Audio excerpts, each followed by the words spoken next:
ఉలికిపడి ఒకటే కంగారు.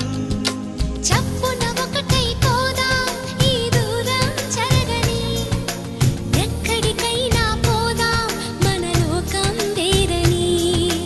ఎవ్వరికి ఏ మాత్రం కనిపించం పొమ్మని, ఆ క్షణమే మన కోసం ఏకాంతం చూడని. చిటికే వేసి పిలిచే ప్రేమ మనతో చేరగా, మనలో చేరి కరిగే ప్రేమ మనమై మారగా.